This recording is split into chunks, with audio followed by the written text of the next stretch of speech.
All right. I will begin with a couple of,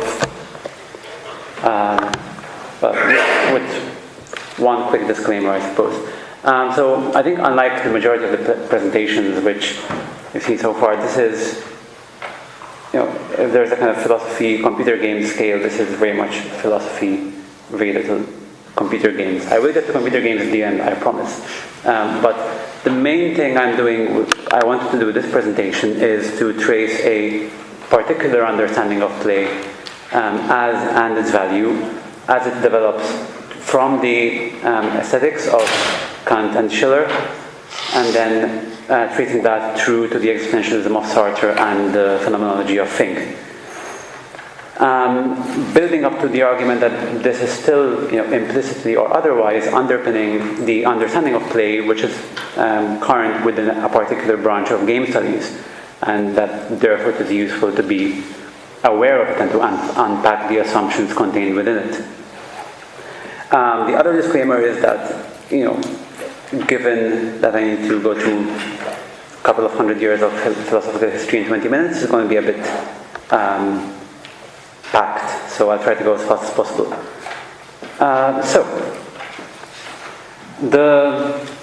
Just to contextualize the way in which Kant and Schiller understand play and its significance, it's important to begin with the way in which they situate play in relation to a duality that in different ways they both trace as being at the heart of what human being is. So, for Kant, for example, there is this duality within human being between the idea that we are, as Eldridge says, free nominal agents. We are conscious beings with a soul, with an inner life, with free thoughts and all that. At the same time, we are embodied natural beings. We are physical things in the world that are also determined by that physicality. We have instincts and drives and so on. Schiller develops this by talking about what he calls the double, sensual, rational nature of human beings, which he defines as being split between what he calls the material impulse and the formal impulse. These are sometimes also translated as the sense drive and the form drive. The material impulse is what derives from the physical existence of man, in his words. It derives from the human being's physical, natural, animal nature. It relates to instincts, to the needs of the body, to sensation and the physical senses. Conversely, the formal impulse is based upon man's rational nature, and it refers to everything which comes to us not through our physical being, but through our consciousness, through our thoughts and rationality. So the two impulses have competing goals. The goal of the material impulse is life, its sensation, and therefore its changeability. It drives towards a constant rush of new sensations, which change from moment to moment. Conversely, the goal of the formal impulse is form, and so it is unchanging. It's the fixed laws of rationality, to simplify. So, Fink, about whom I'll talk more later on, describes this as what he calls the centaur-esque metaphysics of the West, of which Kant and Schiller aren't the only representatives, but they fit within that idea. In Fink's terms, right, this refers to the idea that the human being is an intellect stained with sensuousness, or an animal perturbed by intellectuality. Right? A double being made up of parts that conflict with each other. A centaur, in his image. Right? Half animal, half rational being. Both Kant and Schiller argue that the way in which we can, at least in some way, reconcile these two parts of the human being is through aesthetics. And within aesthetics, they talk very much about play, beauty, and freedom as three kind of interrelated concepts. Kant, for example, talks about the beautiful and its relation to two other kinds of satisfaction, the pleasant and the good. Now, for him, the pleasant and the good are both, in a sense, conditioned and therefore unfree kind of satisfaction. Right? The pleasant relates to that which pleases me because it appeals to my senses or to my animal instincts. Right? If I'm hungry, it's pleasant to eat, and so I'm satisfied. The good relates to that which pleases my rational nature by fitting itself to the rational moral laws of what is good. Right? If I see something which I perceive as being morally good, that pleases me. The beautiful, on the other hand, kind of brings both together. For something to be beautiful, it has to satisfy both sides of my nature. As he says, only beauty of all the satisfactions concerns man as both animal and rational beings. Schiller expands on this to a considerable degree. So Schiller talks about the playful impulse as being the mediator of the other two impulses, right? The formal and the material impulses. It fits in between the two and it pleases both. And so just as the object of the material impulse is life and the object of the formal impulse is form, the object of the playful impulse is living form, in his words. This also is the basis for his much quoted assertion that man plays only when he is man in the full sense of the word, and he is only a complete man when he plays. It's only play that gives us the full unified human being in both sides of that duality which we sketched out.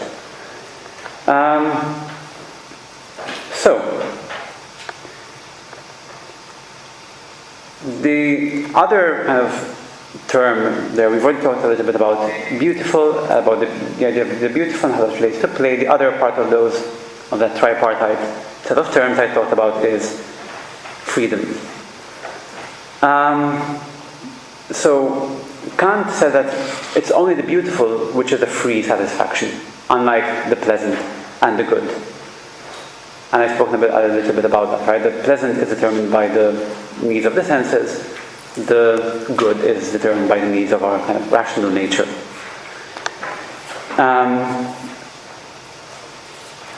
Kant also talks about the free play of the cognitive faculties, which results from aesthetic engagement.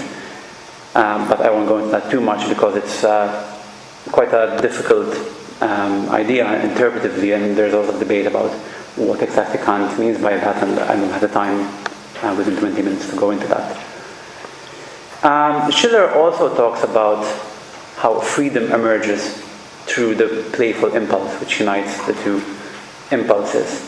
The argument he builds for this is basically that if you are satisfying your material impulse, then in a sense you are a slave to your senses or to your instincts, right? If you eat cake because your senses tell you cake is good, I want to eat cake, then you are being controlled by your stomach, right? By your body,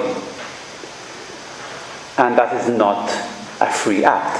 On the other hand, if you do something because you think it is the good thing to do, that is again not a free act, because you feel that you are bound by laws which are being given to you by your rational nature.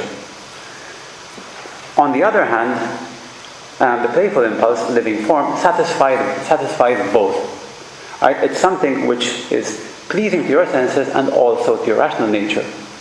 And by Schiller's argument, then you do not perceive any kind of compulsion on either side, because you are satisfied in both sides of your being. We still need to figure out exactly what for Schiller would be this living form that is pleasing to both sides of our nature. It would be something which he says is a union and transposition of matter with form. So it's something which is material, it's something which addresses our sensual nature, so it has to be physical, it has to be material, but it also has to be formed matter. It has to be something which is physical, tangible, sensible, but also formed in a way which appeals to our rational nature. That for him is what we would apply the term beautiful to, right? Formed matter. And he links it specifically to appearance, right? To that which is not necessarily real physical objects, but which appear as such, right? Something which is sensible, something which is perceived through the senses, but which is not bound by the causal laws of nature, which determine reality. So, for him, the domain of beautiful is the realm of appearance, in his word, right? Semblance, representation, and so he goes into art, painting, sculpture, and so on. As Kai Hammermeister says, this is the realm is defined by the principle of semblance, of appearance as opposed to reality. Why is this? Why does Schiller give so much weight to this? In his argument, by perceiving the aesthetic object, by perceiving art, this domain of appearance, this thing which is sensible, which our senses give us, but which is divorced from the causal laws of nature, we are able to go into an aesthetic state where we step outside our own nature as being, conditioned by our physical being. In this aesthetic state, your consciousness is occupied with things which are not determined by the causal laws of the world. And therefore, he argues, through a kind of slightly convoluted argument, that you are also able to step outside your own sense of being conditioned by the world. In the aesthetic state, then, he argues, a human being becomes a nullity. Right? You are stepping outside of your conditioned self, and as a result, you can make of yourself what you will. Through aesthetic sensibility, through following the playful impulse, he argues, the liberty of being what he ought to be is fully restored to him, to human being. As Hammermeister explains, then, for Schiller, beauty demonstrates the freedom of man to turn himself into whatever being he envisions, right, through presenting this appearance which is not determined by the laws of nature. What beauty and play reveals, then, is a freedom of self-creation by this understanding. Now, if I'm going to make the argument that there is something of this understanding of play remaining in, moving forward more over 100 years through the philosophy of Sartre and Fink, there is one step I need to go over first, and that is the fact that it seems that both Sartre and Fink very explicitly reject this kind of dualistic understanding of human being. Fink, for example, argues that there is no way to understand human being as being split between these two worlds, right? The sensible world of the senses and the intelligible world of reason. He says that that is a fallacy, right? There is only one world that we relate to. Similarly, Sartre very explicitly states that the conception of human being as a struggle between a will thing and a passion substance is, what he says, a psychological manichaeism which is absolutely insupportable. Right? So it seems like we might have to stop there, but maybe not. Let's go back to Schiller for just one moment. Schiller at one point defines this duality, which he's described as the duality between the sensible and the rational sides of human being, as also being a duality between condition and person.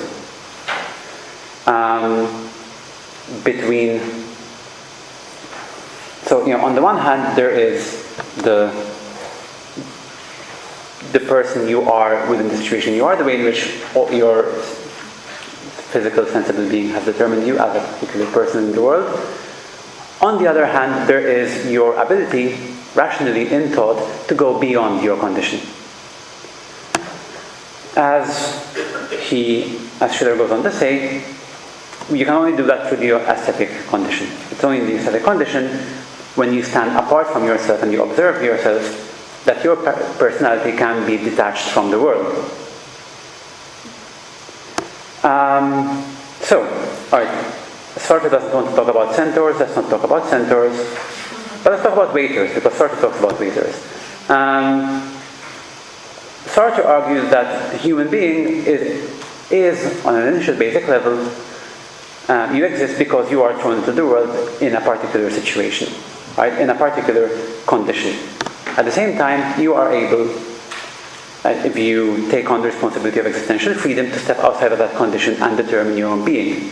Again, this kind of implies an implicit duality between the conditioned being that we have in our particular situation and our ability to step outside that and to perceive ourselves as being, to perceive ourselves in that condition, be present to ourselves in that condition, but also to tell ourselves this is not who we are. We can step outside that.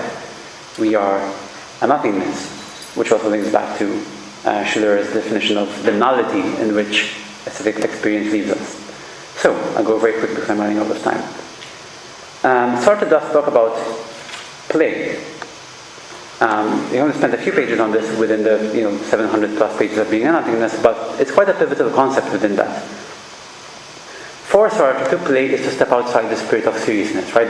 Which is his term for the idea that we must seriously relate to our condition.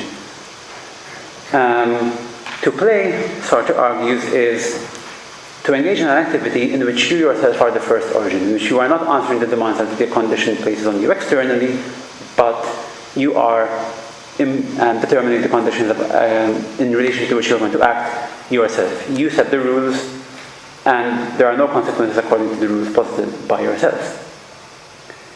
Again, like Schiller, he links play to freedom. Right? As soon as man apprehends himself as free and wishes to use his freedom, then his activity is play. He argues that play is the least possessive attitude. It is an attitude in which you don't really care about the outcome of your actions. It's not about gaining material results from your actions. This might lead us to think that this is about acting for its own sake. And of course, Game Studies talks a lot about acting and agency, right? Last year's edition of this conference was all about that. But Sartre says no, right? The act is not its own goal in itself when we're playing. Instead, the desire to play is fundamentally the desire to be. You play not in order to act, but in order to, through acting, make yourself a particular kind of being. To self-create yourself into a being that you want to be according to your own rules, in that sense. But playing doesn't mean you're disassociating yourself from the world entirely, because playing is still an engagement with material, sensible things.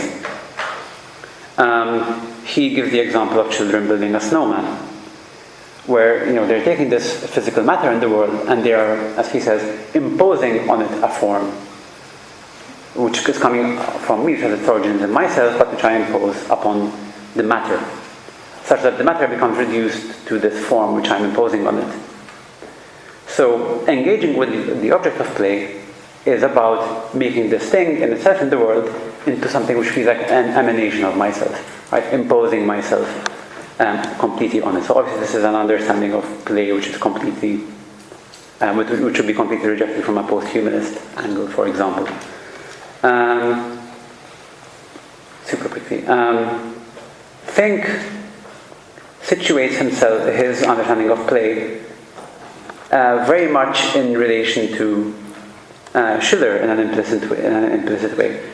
There's a couple of long quotes up there, one's by Schiller, one's by Fink, which I don't have time to read, but take my word for it, they're kind of saying the same thing in very different words.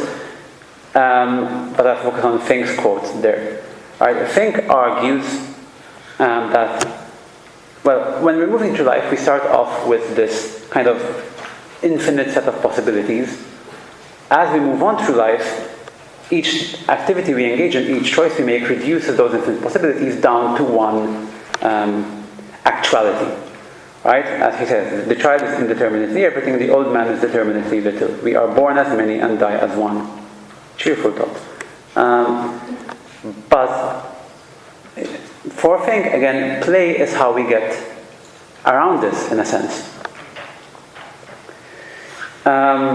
So for Fink, like for Schiller, play is aesthetic. Play entices us into an aesthetic bearing towards life, and thus into an underdetermination of the human being. Let's say play allows us to step outside our conditioned existence. And in that sense, to say that this condition does not fully determine the reality we have of our being. And it does this by letting us act as if we are someone else. Maybe my determined condition is to be an academic who sits in an office all day or in a lecture hall. But I might decide to go climb a mountain, not for any purpose, not because I want any material outcome from it, but non-seriously, in a sense, setting myself this task as if it were a real task, because I want to give myself this image of myself as this heroic being, overcoming natural obstacles and so on. Or I could do the same in a video game, but we'll get to that if I have time, which I don't. So he argues, in play we again attain this freedom that we had as children, all these possibilities, in the dimension of appearance, again, linking it back to Schiller. Also, again, like for Sartre, playing for Fink is about confronting beings. He gives the example of a child playing with a doll. Right? The doll is a real physical thing that we engage with when we play, but when we play, on top of these physical beings we engage with, we superimpose a play world. We bring forth this new domain on top of the domain of actuality. A domain of appearance, just as it was for Schiller. The important thing, which I will just focus on very quickly, is that for Fink, within this play world, within this domain of appearance superimposed upon actuality, we take on a role. So we stop being ourselves and we become a new self within the play world. Right? The child playing with a doll becomes the doll's mother, in his example. And so there's a kind of double existence within play, right? My conditioned self in the actual world and myself in the play world. And this doubling belongs for Fink to the essence of playing. That's a summary of what I've just said, which I'll just skip over, but it's in the paper. So, what does this mean for video games? Lots of people have talked about games in terms of aesthetics theory. The point I wanted to highlight is that when we talk about play and aesthetics, the object is not the physical game, but the activity that we're doing. As Martha Kanye said, this is an involved aesthetics. Cover everything. Also, lots of people have spoken about games and existentialism, including some of my other earlier work. There's concepts like the gameplay condition, the gameplay situation, the established position, which talk about all the ways in which games condition the player in relation to it. The argument I want to make throughout is that this kind of existential aesthetic school of game studies is implicitly operating within this understanding of play that has its roots back in the kind of post-romantic Kantian Schillerian understanding of play as aesthetic. And therefore, if we are to unpack that understanding, then we need to go back to the roots. We need to go back to looking at what play means within the tradition in which we are operating. And I'll close there. Thank you.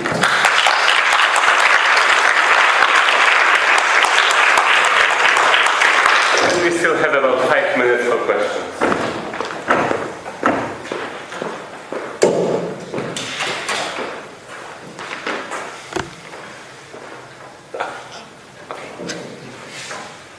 Have was first, then yes. Okay, quickly. So I could see that some of these philosophers associate play with freedom and non-serious activities, and I'm wondering if current forms of games, like serious games, could challenge these traditional view of play. It's a good question. Obviously, the kind of link to the idea of the non-seriousness of play, which Fink talks about and Sartre talks about and so on, is one which also relates closely to the understanding of play propounded, for example, by Hausinger. Right? And Rebecca Pitt, for example, among other Sartre scholars, have also linked Sartre's understanding of play to Hausinger's. My immediate reaction to the idea of serious games and the way in which they would challenge this or not is that, well, I don't understand the idea of non-seriousness as implying, a complete kind of separation from reality in a way that there can be no dialogue between the two. And in fact, that will not be the case within this tradition. right? So by labeling play non-serious, no one, from Schiller to Sartre or whoever, is arguing that this means that they are inconsequential. On the contrary, Schiller in particular, places play and aesthetics as kind of being key to the moral education of humanity, right? So there's definitely a very, very serious purpose being attained to them. I think it's a kind of, the non-seriousness being described is, how would I put this? An almost practical delineation of the specificity of the activity, right? It's an activity which is performed with no explicit material outcome, right? Where the activity is the end in itself, and a kind of traditional understanding of what play means. But it doesn't mean that it can't have didactic or experiential or other kinds of values.